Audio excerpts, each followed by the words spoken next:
Today on Art Matters with Mr. Morris, the principles of design. Da da da da da da da da da da da da da. Woo! Da da da da da da da. Da da da da da da. Woo! Da da da da da da da. Art Matters with Mr. Morris. Yeah.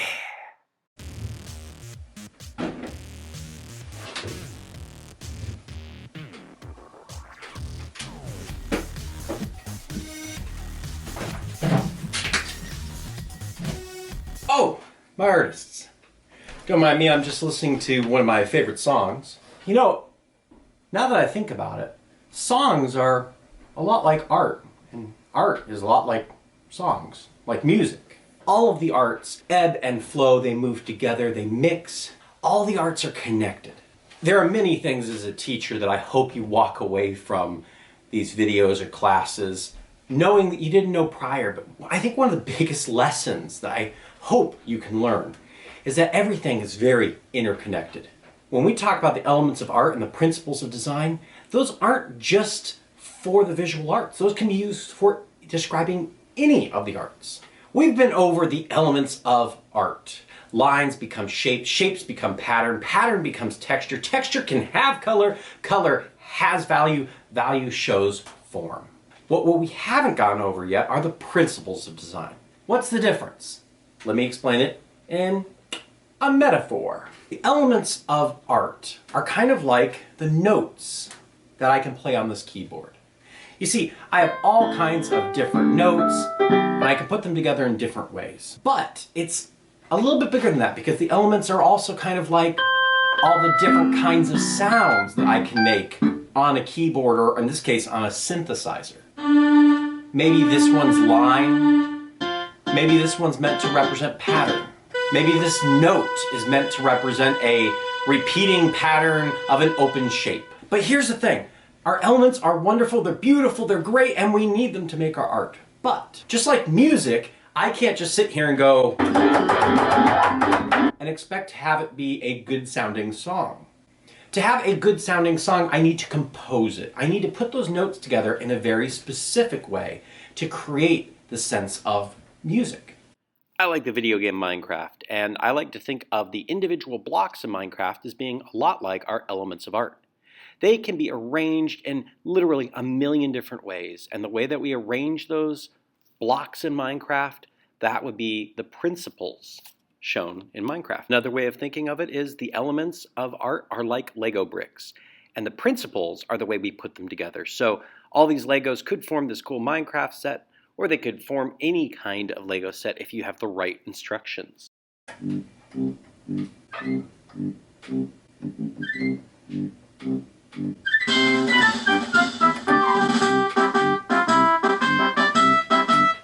By putting notes together in a certain way, I create the art, the music. So, by putting my elements of art together in a certain way, I create successful artwork. My principles of design are not the artwork, but rather how the parts of the artwork are arranged, how they're composed, just like in music. My principles of design are subjective, meaning that they can change, they are more malleable than my elements of art are.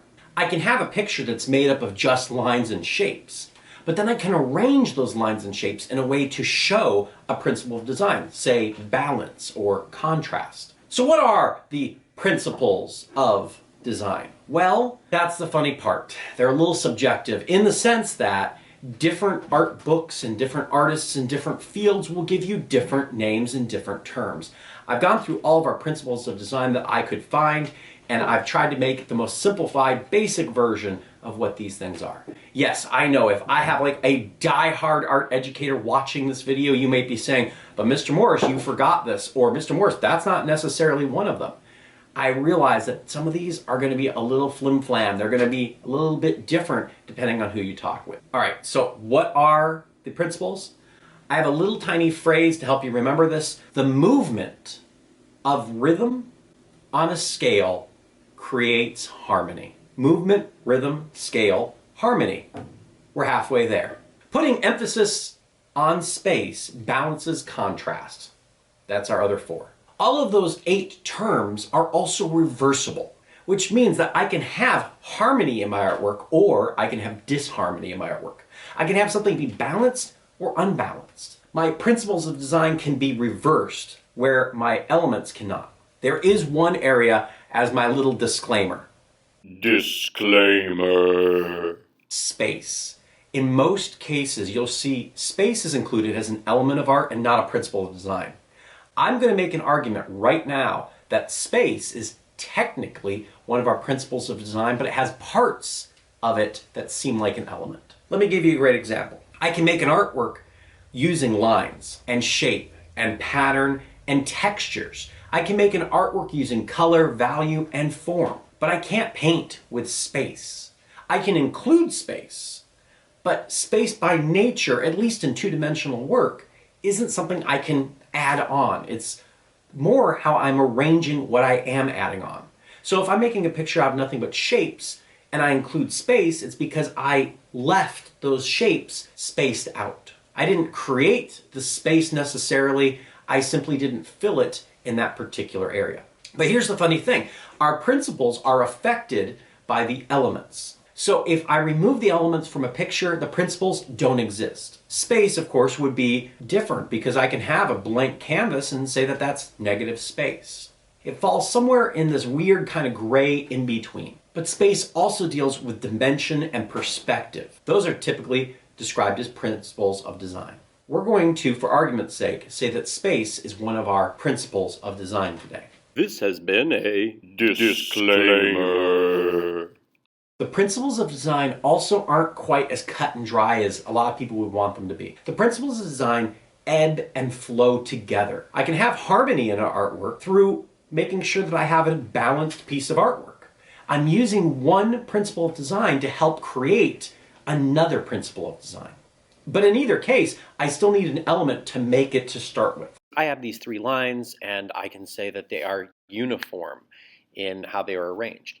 When I move them to one side, I can say they are now off balance, but the lines next to each other are still uniformed. When I add a 4th line, I can talk about scale and a sense of space, as in how I've spaced them out. So I'm using balance, space, scale to create this one image of a fence.